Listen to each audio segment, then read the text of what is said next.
क्या spoken English सीखने के लिए हमें ग्रामर भी सीखनी पड़ेगी? इस पर बहुत लोग डिबेट करते हैं। कई लोग कहते हैं कि ग्रामर ज़रूरी है स्पोकन इंग्लिश के लिए, कई लोग कहते हैं कि ग्रामर के बिना हम सीख सकते हैं क्योंकि हमने अपनी नेटिव लैंग्वेज बिना ग्रामर के सीखी थी। तो क्या सच है, आज इसी पर हम बात करने वाले हैं और मैं आपको पूरी साइंस बताऊंगा कि ग्रामर ज़रूरी है या नहीं है और क्यों ज़रूरी है अगर है तो चलिए वीडियो शुरू करते हैं।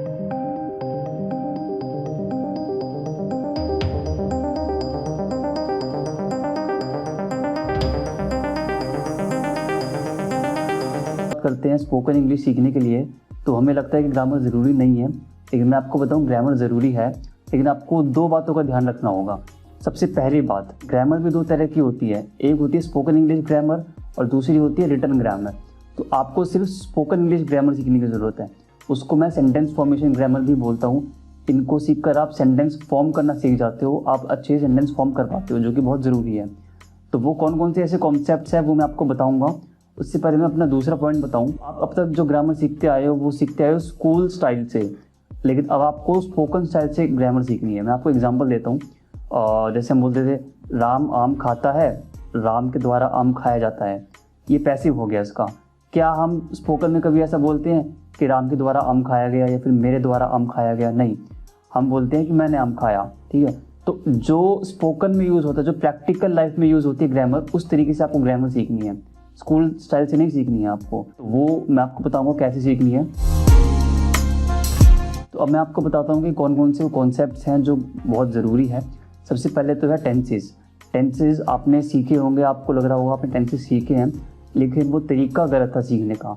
आपने यूट्यूब पर भी काफ़ी टीचर्स को देखा होगा जो बोलते हैं कि अगर सेंटेंस के लास्ट में ता ते ती आ जाए तो वो प्रेजेंट सिंपल है। आपको लॉजिक समझना है टेंस का कि वो वहाँ क्यों यूज़ हुआ है। रूटीन है एक, कभी कभार वो काम होता है, या फिर रूटीन है तो फिर प्रेजेंट सिंपल यूज़ होता है।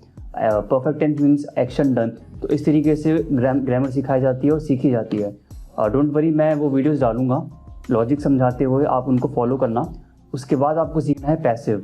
पैसिव सीखने से पहले आपको टेंसेस सीखना ज़रूरी है, उन्हीं का फिर हम पैसिव बनाते हैं।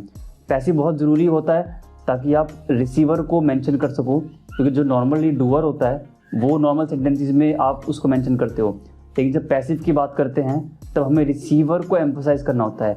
जैसे क्रिमिनल्स हैव बीन अरेस्टेड, तो ऑब्वियस सी बात है कि पुलिस के द्वारा अरेस्ट किया गया होगा, लेकिन यहाँ हम क्रिमिनल्स को एम्फोसाइज कर रहे हैं, तो यहाँ पैसिव यूज़ हुआ है।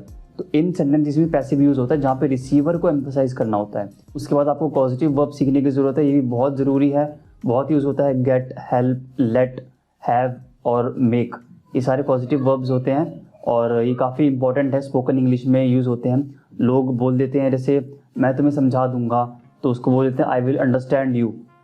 ठीक है, जिसको पॉजिटिव वर्ब आता होगा वो बोलेगा I will make you understand. तो ये पॉजिटिव वर्ब्स बहुत ज़रूरी है स्पोकन इंग्लिश के लिए। उसके बाद आपको सीखना है एडवांस मॉडल वर्ब्स। अब बेसिक मॉडल वर्ब्स तो हम सबको आते हैं कि कुड है कैन का पास्ट फॉर्म होता है और वुड है वो विल का पास्ट फॉर्म होता है, लेकिन आपको एडवांस मॉडल वर्ब्स सीखने हैं, जैसे would have had, should have had, could have been, would have had to. अब मैं आपको एक सेंटेंस देता हूँ, आप उसको इंग्लिश में बनाइए। अगर कल पापा मार्केट नहीं गए होते तो मुझे मार्केट जाना पड़ जाता।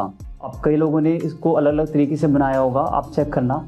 इसका सही सेंटेंस ये है, if my dad hadn't gone to market yesterday I would have had to go to market. तो यहाँ पे वुड हैव हैड टू लगा ना, तो हम ये नहीं लगाते हैं क्योंकि हमें ये स्ट्रक्चर्स पता ही नहीं है, ये एडवांस मॉडल्स पता ही नहीं है। तो ये सीखने की बहुत ज़रूरी है आप, ताकि आप सही कॉन्टेक्स्ट में यूज़ कर सकें। और उसके बाद आपको सीखने की ज़रूरत है कंडीशनल सेंटेंसेस। कंडीशनल सेंटेंसेस भी बहुत ज़रूरी है। ये इफ़ वाले सेंटेंसेस होते हैं जहाँ पे एक कंडीशन आती है, जहाँ पे आप एक कंडीशन देते हो सामने वाले को कि अगर ऐसा हुआ तो ऐसा होगा, तो वहाँ पे आपको कंडीशनल सेंटेंसेस सीखने की काफ़ी ज़रूरत है और ये काफ़ी एडवांस लेवल में आते हैं, बट हाँ आप ये सब सीखिए। उसके बाद कंजंक्शंस आपको सीखने की ज़रूरत है। कंजंक्शंस बेसिक तो आपको आते हैं, बेसिक ग्रामर हमने स्कूल में सीखी है, यहाँ आपको एडवांस ग्रामर सीखनी है। जैसे आपने सीखा बेट का मतलब क्या होता है, एंड का मतलब क्या होता है, लेकिन कुछ एडवांस कंजंक्शंस होते हैं, जैसे प्रोवाइडेड का मतलब क्या होता है, दो, ऑल दो, इवन दो, कहाँ यूज़ होते हैं, किस कॉन्टेक्स्ट में यूज़ होते हैं, कौन सा फॉर्मल है कौन सा इनफॉर्मल है। उसके बाद डिस्पाइट, इंस्पाइट ऑफ। अब डिस्पाइट में भी 3 अलग अलग होते हैं, despite, despite being, despite having, despite the fact that. तो ये अलग अलग कॉन्टेक्स्ट में यूज़ होते हैं। जब मैं स्पीकिंग करता हूँ तो फिर ये मैं यूज़ करता हूँ क्योंकि मुझे इनका मतलब पता है। हमें नहीं पता होता मतलब, तो फिर हम क्या करते हैं, हम जुगाड़ू इंग्लिश बोलना शुरू कर देते हैं। हम कोशिश करते हैं कि अपने सेंटेंस को बोलें किसी तरीके से, बट गलत इंग्लिश बोल जाते हैं हम इस कोशिश में। अगर आपको ये सारे वर्ड्स पता होंगे, ये सारे स्ट्रक्चर्स पता होंगे, ये कॉन्सेप्ट पता होंगे, तो मज़ा आ जाएगा आपको इंग्लिश बोलने में। English is all about collection of words.